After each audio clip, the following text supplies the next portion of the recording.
물가가 오르는데 네. 우리는 월급이 안 올라 버리면 이제 손해를 보게 되잖아요. 네. 맞죠? 예. 그러면 이 손해를 보지 않기 위해서 우리가 어떤 것들을 조금 주의 깊게 사회에다가 적용을 할 수가 있을까요? 첫 번째로 예. 이렇게 말씀드리고 싶어요. 음. 돈 빌려주시면 안 됩니다. 안녕하십니까. 시드니 부동산 아카데미 황대근 소장. 네, 이한입니다. 네, 이한 씨, 오늘 우리가 이제 조금 더 뭐 좋은 내용을 좀 준비를 했다 그래서 네. 좀 기대를 하고 있어요. 네. 예, 그럼 오늘 이한 씨께서 준비한 내용은 어떤 건가요? 네, 먼저 이제 시작하기 앞서서 좀 이런 말을 좀 드리고 싶어요. 네. 지금 이 영상을 보시는 이제 많은 분들, 대다수 분들이 네. 지금도 돈을 잃고 계십니다. 저도 지금 돈을 잃고 있다는 건가요? 그게 네. 무슨 말이죠? 네, 그래서 제가 여러분들의 좀 돈을 좀 네. 지켜드리기 위해서 좀 네. 준비한 내용은 이제 누구나 한 번쯤은 들어봤을 단어예요. 네. 네, 하지만 이 단어에 대해서 정확히 뭔지 모르시는 분들이 많은데, 네. 네, 바로 이제 인플레이션입니다. 인플레이션. 네. 저도 뭐 뉴스라든지 아니면은 뭐 경제 잡지 이런 데서 많이 들어본 단어거든요. 네. 인플레이션. 그러니까 뭐 물가가 계속 오른다. 뭐 그 물가 이런 관련된 단어인 걸로 알거든요. 네, 분들, 네. 뭐 부동산을 소유하신 분들, 뭐 회사원분들, 자영업자분들, 그러니까 누구나 할 거 없이 이 내용은 무조건 알아야 되는 건데, 네, 이제 제가 일단 어려운 용어들은 다 빼고, 네, 이제 좀 설명을 한번 드리겠습니다. 혹시 인플레이션이 뭐라고 생각을 하세요? 저는 이제 아까 말씀드렸던 대로 뭐 그거 같아요. 우리 뭐 사거나 할 때 보면 물건 값이 계속 올라가는 거. 계속 올라가는 거. 그래서 뭐 뭐랄까 아유 돈 더 내야 되네. 뭐 그런 느낌? 그거라고 생각하는데요. 네, 맞습니다. 왜냐면은 이제 인플레이션이라는 뜻 자체가 이제 뭐 팽창, 뭐 갑자기 이렇게 부풀어 오르는 뭐 부풀어. 그런 뜻을 이제 좀 가진 단어예요. 아, 단어 자체의 뜻이. 네, 그렇죠. 그래서 네. 이제 뭔가 상승한다. 네. 그래서 이제 가격이 상승하는, 물건의 가격이 상승하는 상승률을 이제 인플레이션이라고 이제 부릅니다. 아, 그러니까 네. 가격이 팽창하고 부풀어 오른다. 네. 그러니까 뭔가 이렇게 뭐 커지는 듯한 그런 단어네요. 네. 그래서 제가 좀 이해를 좀 더 도와드리기 위해서 좀 간단히 예시를 한번 들어볼게요. 네. 그러니까 뭐 제가 어제 이제 뭐 김밥을 사러 갔어요. 네네. 근데 김밥을 어제 샀는데 저 10불 주고 샀단 말이에요. 네. 근데 김밥도 너무 맛있고 하다 보니까 제가 오늘 김밥을 가서 사려고 보니까 12불로 오른 거예요. 그런 경우가 많죠, 우리. 네. 뭐 국밥 먹으러 갔더니만 막 오르고. 네. 네, 그러면 이제 사람들이 김밥 가격이 비싸졌네라고만 생각을 해요. 그렇죠. 당연히 비싸졌죠? 네. 네. 그러니까 이제 사장님, 그럼 제가 질문 하나 드릴게요. 네. 그러면 어제 김밥이 오늘의 김밥보다 쌌잖아요. 그러니까 네. 김밥이 더 비싸졌으니까 네. 이 김밥하고 이 김밥은 다른 건가요? 이거 가치가 달라진 건가요? 아, 뭐 혹시 뭐 김밥에다 추가적으로 더 맛있는 재료를 넣어서 그랬을 수도 있고. 근데 뭐 똑같은 김밥이다라고 하면은 값어치가 올라가지는 않았죠. 네. 음. 그러니까 가격으로만 봤을 때는 이제 오른 것처럼 보이잖아요. 그렇죠. 그러니까 사실 김밥 자체는 어차피 어제도 그냥 똑같이 뭐 김밥, 밥, 뭐 단무지, 햄 이런 게 들어갔고 그렇죠. 오늘도 똑같이 들어갔단 말이에요. 네. 그러니까 즉 어제 김밥과 오늘의 김밥의 가치가 달라진 게 아니에요. 네. 사실 어제랑 오늘 달라진 거는 김밥이 아니라 네. 우리의 돈의 가치가 달라진 거예요. 아. 그럼 이것도 예시를 들어 설명을 드릴게요. 네. 그러니까 어제는 제가 10불을 들고 갔을 때 10불을. 네. 네. 김밥 한 줄을 딱 온전히 주셨단 말이에요. 네, 살 수 있었어요. 네. 근데 오늘 제가 10불을 가져가니까 사장님께서 양쪽 꼬다리를 떼고 이렇게 주시는 거예요. 그러니까 이제 가격을 맞추기 위해서 네. 이제 떼서 주고. 왜냐면 12불을 줘야지만 다 주는 건데. 그렇죠. 그래서 오케이. 즉 어제 10불은 네. 이제 완전한 김밥 하나의 가치와 똑같았는데 네. 오늘의 똑같이 10불은 네. 꼬다리가 없는 더 작은 김밥의 가치밖에 안 되는 거죠. 아. 그러면은 이제 그거네요. 내가 갖고 있던 그 10불의 가치로는 12불짜리의 김밥을 못 사게 된 거네. 네. 그래서 그러니까 물가가 오른 거네요. 네, 10불의 가치가 줄어들었다고 10불의 생각하시면 가치가 줄어들었다. 네. 아. 그래서 이게 바로 인플레이션인데 네. 즉 이제 물건의 가격이 오르는 거지만 사실 반대로 내 돈의 가치를 떨어뜨리는 게 이제 인플레이션인 거예요. 아, 이렇게 설명이 되니까 확 와닿는 것 같아요. 네. 그러니까 이거를 제 평생 한 40년 동안 겪어왔던 것 같아요. 그렇죠. 항상 겪고 있습니다. 네. 네. 그래서 그 이한 씨께서 우리가 돈을 지금도 잃고 있구나. 왜냐면 지금도 어디선가는 이 물건의 값은 오르고 있고 내가 갖고 있는 돈은 양은 똑같은데. 네, 그쵸. 그러니까 그러면 이제 우리가 돈을 잃고 있는 거는 맞네요. 네. 그렇죠. 그러면은 짜장면을 예를 들어서 네. 왜 짜장면 값은 3,000원으로 계속 유지를 하면 안 될까요? 물가가 오르지 않고. 또 좋은 질문이신데요. 사실 뭐 짜장면이 저희가 막 옛날에 저 어릴 때도 막 3,000원이었는데, 그때는 1,000원이었어요. 아, 정말요? 그러니까 그렇게 돈이 계속 똑같은 가격이면 너무 소비자 입장에서 너무 좋잖아요. 그렇죠. 그러니까 사실 이제 인플레이션이 발생하는 이유는 정말 너무 많아요. 여러 가지 요인들이 이제 작용을 하는데 이제 그 중에서 뭐 좀 인플레이션에 큰 영향을 미치는 요인 중에 하나인 석유로 예시를 들어서 한번 설명을 드릴게요. 예. 예를 들어서 뭐 대표적인 석유의 나라 사우디아라비아 그렇죠. 있잖아요. 예. 뭐 예를 들어 사우디아라비아에서 전쟁이 났다고 예시를 들어볼게요. 예.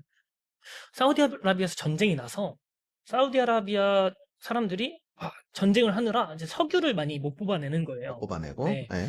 그래서 뭐 석유를 살려는 사람들은 뭐 100명이 있는데 음. 석유 양은 50명밖에 없다면 네. 사람들은 어떻게 할까요? 뭐 너나 나나 얻기 위해서 음. 일단은 가져오기 위해서 사기 위해서 돈을 더 줘서라도 가져오지 않을까. 그렇죠. 예. 그래서 이제 가격 경쟁이 생기는 거거든요. 예. 그러니까 나는 10불 주고 살게. 뭐 대표님은 난 15불 주고 살게. 하면서 이제 가격이 점점 올라가는 거예요. 네네. 네. 그럼 이렇게 해서 석유의 가격이 올라갔어요. 네. 그러면은 우리가 짜장면을 만들기 위해서는 이제 농부들이 그러니까 짜장면 안에는 뭐 밀가루 반죽도 들어가고 양파, 고기 뭐 여러 가지가 들어가잖아요.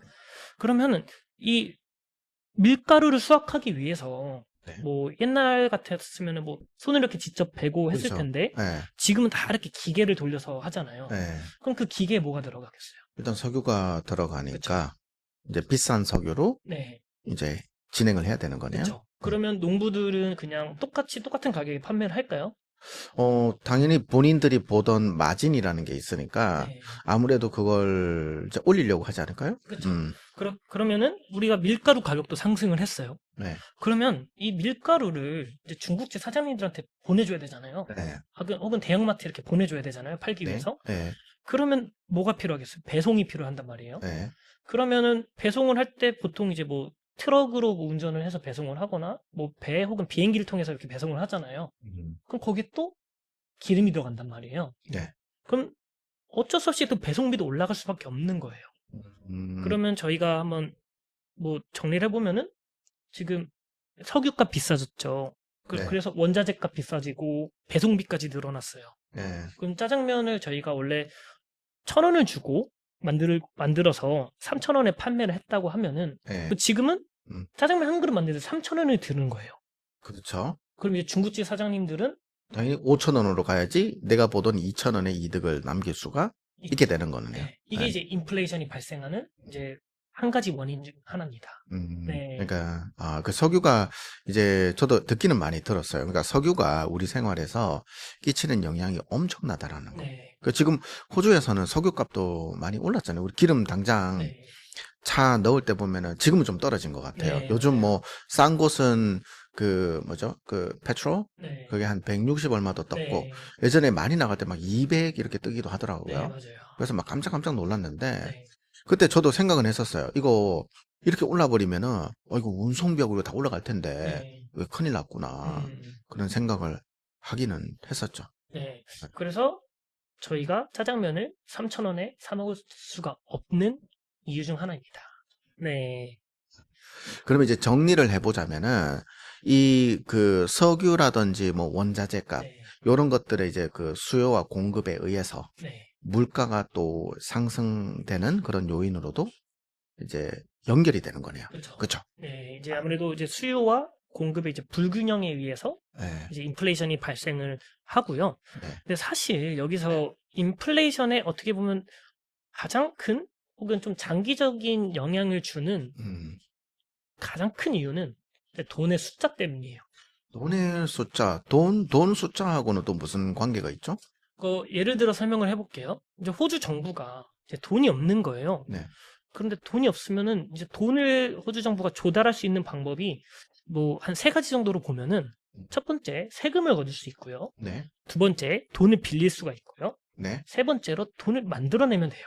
네. 조금 더 자세하게 좀 설명을 부탁드리도록 할게요. 네, 정부가 인프라도 지어야 되고 뭐도 해야 되고 하는데 돈이 없어서 네. 사람들에게 우리 세금을 더 걷겠습니다 하면은 사람들이 다 싫어하죠. 내가 그쵸. 갖고 있는 거에서 이제 뺏기는 거니까. 안 네. 그래도 세금 많이 내는데 네, 또 무슨 또 세금을 걷어가냐. 그렇죠. 그쵸? 사람들이 불만이 엄청 많겠죠.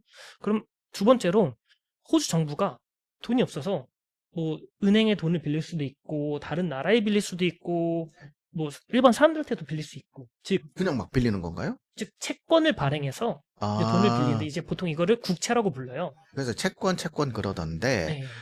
그래서 이제 국가가 채권을 발행해서 주고, 네, 그렇죠. 이제 국가가 채권을 발행해서 나라가 이제 돈을 빌리게 되는데 네. 저희가 만약에 나라가 빚이 너무 많은 거예요. 음, 그러면은 사람들이 좀 불안하겠죠. 그쵸. 아무래도 국가의 빚이 너무 많아 버리면은 대외적으로도 저 국가엔 또 투자를 하면 안 되겠다 위험하니까. 네. 그러니까 사람들이 좀 불안해하고 네. 좋은 방법은 아닌 것 같긴 한데. 그렇죠. 네. 그러다 보니까 또 네. 국가에서는 네. 또 돈을 마음대로 막 빌릴 수도 없어요. 음, 그러면 여기서 가장 돈을 조달하기 쉬운 방법 중 하나가 바로 돈을 만들어내는 거예요. 돈을 이제 복사해낸다. 네. 오. 즉 화폐를 발행하는 거예요. 이제 막 TV에서 보시면은 막 돈 막 찍어내잖아요. 그렇죠. 그러니까 뭐 네. 스타크래프트 같은 거 하면은 이제 돈 막 이래 막 무한정으로 찍어내는 것처럼. 네. 그렇죠. 그런 거. 저도 이제 뉴스에서 본 것 같아. 네. 이게 돈이 이렇게 무슨 기계에서 타타타타 이렇게 막 복사되면서 나오는 거. 네. 그거가 이제 정부에서 돈을 찍어냈다. 네. 그렇죠. 화폐를 발행하는 건데. 화폐 발행. 네. 네. 근데 이제 또 화폐를 이렇게 막 발행하면 좀 큰 문제가 있어요. 예. 그러니까 예를 들어서 정부가 돈을 계속 찍어내는 거예요. 네. 그러면 어떤 일이 발생할까요? 뭐 돈을 많이 찍어내서 돈을 많이 뿌려버리면은 너나 나나 돈을 많이 갖고 있는 일이 생기지 돈의 않을까요? 양이 많아지겠죠? 양이 많아지죠? 자, 그 예시로 한번 설명을 드릴게요. 네. 샤넬 가방이 있어요. 네. 이제 명품 중에 명품? 이제 샤넬 가방이죠. 이제 샤넬 가방이 이제 비싸고 네. 명품이라 불리는 이유가 가지는 것은 한정적인데 갖고 싶어 하는 사람들 많잖아요. 네. 근데 만약에 샤넬에서 막 샤넬 가방을 찍어내는 거예요. 그러면은 저도 가지고 있고 대표님도 가지고 있고 막 네. 다른 사람들도 다 가지고 있으면 과연 그 샤넬 가방을 명품이라 부를 수 있을까요? 그러니까 뭐 너나 나나 다 갖고 있는 사태까지 벌어졌을 때는 그거에 대한 가치라달까? 이게 좀 떨어지니까 명품이라고까지는 할 수가 없겠죠. 네, 샤넬 가방의 가치가 떨어지는 거잖아요. 네. 근데 돈도 똑같아요. 네. 그러니까 저도 1억을 가지고 있고 대표님도 1억 가지고 있고 그러니까 다 1억을 가지고 있는 거예요. 그러면 저희가 원래 1억이라면 되게 큰 돈이잖아요. 근데 누구나 다 가지고 있으면 과연 1억이 큰 돈이라 생각을 할까요, 사람들이? 이제 뭐 그러진 않을 것 같아요. 그러니까 예전에 그런 거 들어본 것 같아요. 그러니까 억만장자. 그렇죠. 그렇죠. 근데 지금은 그 억만장자보다는 수십억, 뭐 천억 이런 사람들을 부자라고 부르니까. 예. 이제 옛날에는 밀리어네어가 되는 게 꿈이에요라고 했는데 지금은 빌리어네어가 되는 게 빌리언이에요. 꿈이에요. 예, 그렇죠, 그쵸? 그렇죠. 예. 그런 것처럼 네. 이렇게 1억의 가치는 더 이상 그 전에 1억의 가치랑 다른 거예요. 즉 1억의 가치가 많이 떨어지는 거죠. 네. 예전처럼 큰 돈이 아닌 거죠. 네. 그러니까 돈의 가치가 떨어지는 거네. 네, 그렇죠. 돈을 이렇게 정부에서 네, 풀어버리니까. 네, 아, 그렇죠. 또 대표적인 예시로 이제 어떻게 보면 가장 최근이죠. 네. 이제 코로나 때 음. 이제 나라에서 이제 뭐 렌트비도 내야 되고 사람들이 일도 못 하는데 돈도 없고 하니까 이제 지원금을 막 나눠줬어요. 돈을 많이 풀었어요. 네, 그렇죠. 대표님도 받으셨겠죠? 저도 정부에서 지원 많이 받았습니다. 네. 네. 그러면 제가 뭐 신뢰가 되지 않는다면은 혹시 그 돈으로 무엇을 하셨을까요? 일단 첫 번째로 비즈니스 쪽에도 조금 이제 도움이 됐고, 네. 그 다음에 개인적으로는 이제 또 사고 싶은 것들이 있어서 또 사기도 하고 그랬죠. 네. 뭐 음식도 사 먹고, 뭐 옷도 사기도 하고, 네. 네, 그렇죠.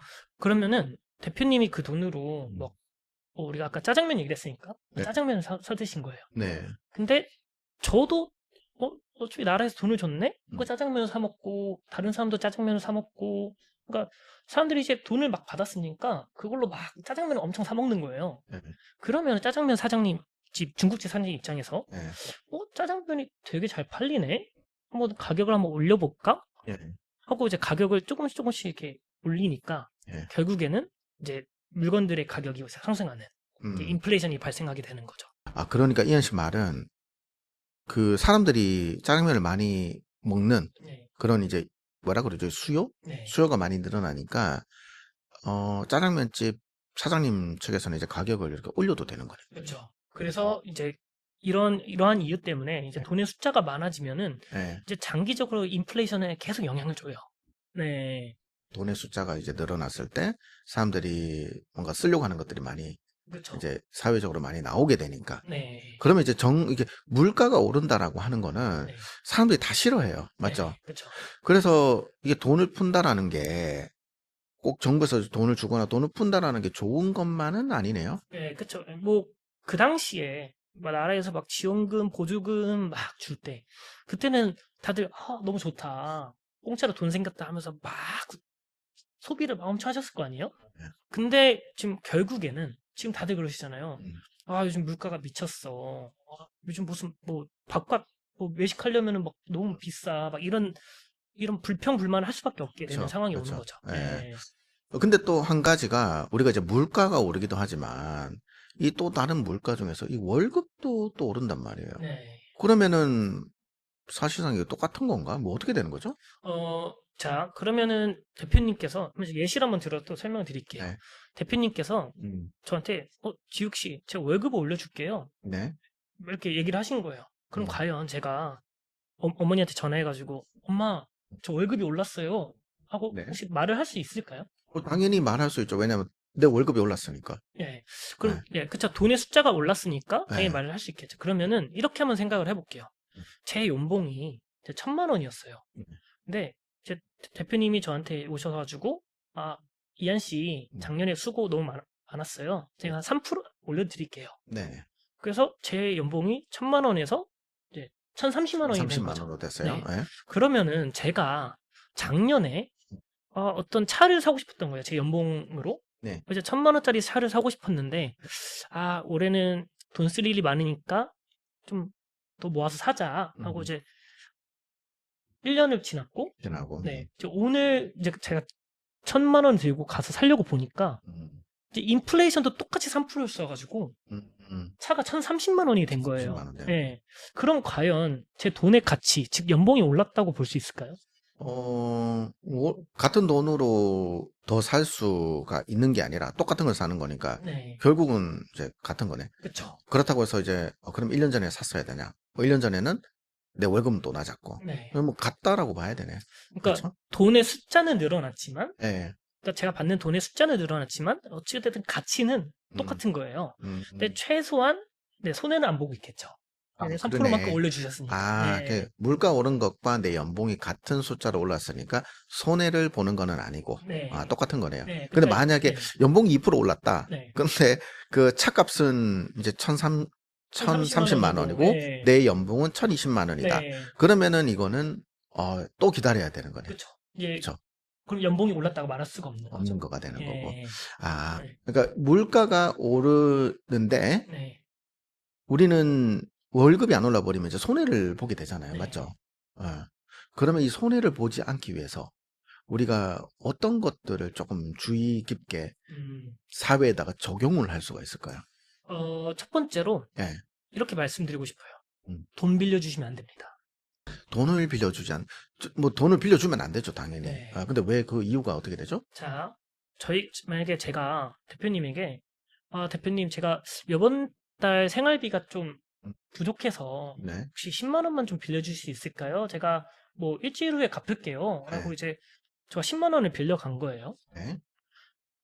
그리고 제가 일주일 후에 대표님에게 10만 원을 그대로 갚았어요. 네. 그러면은 똑같이 10만 10만 원이 원이죠? 오고 가고 한 네. 거잖아요. 네. 그런데 대표님이 저한테 돈을 빌려주기 전에 10만 원으로 장을 보면은 막 이것도 사고 다 사고 마지막 김치까지 이렇게 넣어가지고 살 수 있었어요. 네.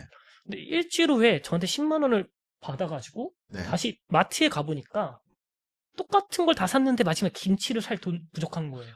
그러면 내가 돈을 안 빌려주는 게 낫거나 아니면 이자를 받아야 되네. 그렇죠. 그렇죠. 그래서 뭔가 추가적으로 네. 돌려받아야 돼. 그러니까 만약에 그냥 돈을 빌려준다고 하면은 네. 인플레이션 때문에 음, 저는 저가 10만 원을 받고 저가 똑같이 10만 원을 준다고 하지만 네. 대표님은 돈의 가치적으로는 9만 원을 돌려받는 현상이 발생할 수 있는 거예요. 네. 그래서 돈을 빌려주면 안 되고 지금 돈 빌려준 사람들 돈을 빨리 다 연락을 해서 받아야겠네. 네. 물가가 그쵸. 오르기 전에. 네. 아, 네. 그리고 이제 두 번째로는 또 한번 예시를 하나만 들어볼게요. 또 A란 B라는 사람이 있어요. 네. 이제 A라는 사람은 이제 뭐 연금, 뭐 펜션을 받거나 뭐 예금 이자를 이렇게 받는 사람이고 네. B라는 사람은 뭐 월급을 뭐 받고 있거나 네. 아니면 뭐 렌트 부동산을 소유하고 있어서 렌트 수익을 얻고 있는 뭐 네. 그런 사람이 있어요. 네네. 그러면 뭐 A와 B 중에 어떤 사람이 좀 손해를 좀 더 볼 수 있을까요? 손해를 더 본다. 네. 그럼 우리가 여기서 이제 물가 상승이라는 걸 조금 이제 적용을 해야 되나요? 네. 그러니까 뭐 연금이라는 일어났을 때 받는 돈이 있을 거고, 네. 그리고 또 렌트비 받는 것도 퍼센테이지로 올라가는 게 있을 거고, 네. 이제 숫자가 되게 중요하긴 한 거네요. 네. 보통 뭐 나라마다 뭐 다르겠지만 보통 이제 연금하고 뭐 예금 이자 같은 경우는 뭐 인플레이션이 쫙 상승한다고 해서 이게 같이 쫙 따라오는 그런 시스템은 아니에요. 네. 좀 약간 고정적인 수익을 받는 거기 때문에 네. 이제 예를 들어서 제가 예금 이자를 1에서 2% 받아요. 1에서 2%. 네, 네. 뭐 예를 들어서 제가 뭐 얼마를 넣어가지고 뭐 매년 500만 원을 받는다고 가정을 해볼게요. 네. 그러면은 500만 원이란 소득이 들어오는데 인플레이션이 3, 4%인 거예요. 3, 4%. 예. 그러면은 우리 내 예금 이자율과 인플레이션을 뺐을 때 저는 이제 결과적으로 1, 2%를 손해 보는 손해보는 거잖아요. 거죠. 그렇죠. 그러니까 저는 500만 원이란 돈을 받아야 되는데 음. 실제로 손해를 봐서 저는 480만 원, 490만 원이라는 가치의 돈이 들어오는 거랑 똑같은 거예요. 그러니까 요거는 전제 조건이 내가 받는 예금 이자가 물가 상승보다 낮을 때. 낮을 때 근데 보통 이제 그런 경우가 많이 경우가 발생하죠. 발생하고. 예. 아. 근데 반대로 제가 렌트비를 받는다고 생각을 해볼게요. 네. 보통 렌트비는 이제 물가가 상승하면은 이제 다른 데도 렌트비가 다 상승하면서 저도 같이 따라 올라간단 말이죠. 그렇죠. 그러니까 뭐 저가 700불 받던 거를 뭐 730불, 740불 해가지고 뭐 상승률을 한 뭐 5%까지 막 올렸어요. 네. 그러면은 아무리 인플레이션이 3, 4% 발생한다 해도 네. 저는 5%를 받으니까 네. 1, 2%의 수익을 더 받을 수 있는 거예요. 네. 그렇기 때문에 이제 렌트비나 뭐 월급을 받는 사람들은 이제 인플레이션의 영향을 많이 받아서 조정이 좀 빨리빨리 좀 더 쉽게 되는 그런 영향이 있죠. 그래서 이제 우리가 많이 이야기하는 게 이제 투자를 해라라고 하는 이유가 돈을 현금을 은행에다 넣어뒀을 때는 물가 상승을 못 따라가니까 네, 못 그만큼 따라가는 이제 경우가 손해 많죠. 보는 거고 네. 내가 살 수 있는 그 물건들은 점점 이렇게 거기에 도달을 그러니까 내가 사고 싶은 물건의 숫자들이 좀 이렇게 낮아지거나 아니면 아예 그걸 못 사는 경우가 발생하기 때문에 네. 그래서 예금하는 것보다 어떻게 해서든지 투자를 해달라고 그렇게 이야기하는 게 물가 상승 때문에 영향이 엄청 많이 끼치는 거네요. 네, 그렇죠. 그렇죠. 그래서 사실 항상 뭐 투자를 하신다고 하거나 뭐 하실 때는 물가 상승률보다 높은 곳에 투자를 해야 되는 거예요. 네. 그래서 이제 우리가 이제 보면 이제 뭐 뉴스라든지 네. 그런 곳에서 경제 잡지에서 물가 상승을 항상 이야기하는 이유가 이제 그런 부분 때문에 네. 돈의 가치는 떨어지고 해서 좋은 내용인 것 같습니다. 인플레이션이라고 하는 게. 그러면은 오늘 저희가 이 인플레이션에 대해서 이게 아마 제일 쉽게 아마 풀어낸 것 같아요. 네, 최대한 예. 쉽게 좀 예, 풀어냈는데 그러니까 또 뭐 이해를 못 하시는 분들이 있으시면은 저희 영상 아래에 댓글을 달아주시면은 이한 씨께서 조금 이제 설명을 부가적으로 해주는 것도 좋을 것 같고요. 네. 그리고 인플레이션 이외에도 우리가 알아야 되는 것들이 되게 많을 것 같아요. 뭐 그렇죠. 기본적인 것들 있죠. 네. 그래서 그 부분을 이한 씨께서 좀 준비를 해주면 참 좋을 것 같아요. 네, 그래서 제가 오늘은 인플레이션에 대해 설명을 드렸고 네. 제가 사실 한 4개 영상 정도를 좀 계획을 하고 있어요. 4개. 네. 그러니까 오늘은 인플레이션을 했으니까 네. 항상 인플레이션 하면은 꼭 뒤에 따라오는 단어가 하나 있어요. 뭐죠? 바로 금리예요. 금리. 네. 그렇죠. 금리도 참 중요한 것 같습니다. 그쵸. 예. 그래서 제가 다음 영상에서는 좀 금리가 무엇인지 좀 예시와 같이 들어서 좀 쉽게 설명을 드리려고 하고 있고요. 그 다음에는 저희가 인플레이션도 배웠고 네. 금리도 배웠잖아요. 네. 그럼 도대체 둘이 무슨 관계가 있길래 서로 이렇게 올라갔다 내려갔다 올라갔다 내려갔다 하는지에 대해서 둘의 상관관계를 좀 설명을 드릴 예정이고 이제 마지막 영상 저희가 배웠으면은 써먹어야 되잖아요. 네네. 네, 여기다 한번 부동산을 한번 사이에 집어넣어서 이 금리와 인플레이션이 부동산에 어떤 영향을 미치는지에 대해서 좀 4단계에 걸쳐서, 4단계에 걸쳐서. 네, 좀 설명을 드리고자 합니다. 그럼 이제 앞으로 저희가 또 찍어내야 되는 영상들이 숫자가 점점 늘어나서 그렇죠. 좋긴 하네요. 네. 예. 그러면은 그 내용들 참 기대가 되고요. 네. 조만간 빨리 좀 찾아뵀으면 좋겠습니다. 그 내용 가지고. 네. 네. 자, 그러면 오늘은 여기서 마무리하도록 하고 네. 다음 시간에 그러면 금리로 네. 꼭 찾아오기를 부탁드리겠습니다. 네, 알겠습니다. 네. 알겠습니다. 저희 마무리하도록 하고 네, 다음 시간에 뵙도록 하겠습니다. 이상 시드니 부동산 아카데미 황대근 소장 네, 이한이었습니다. 감사합니다.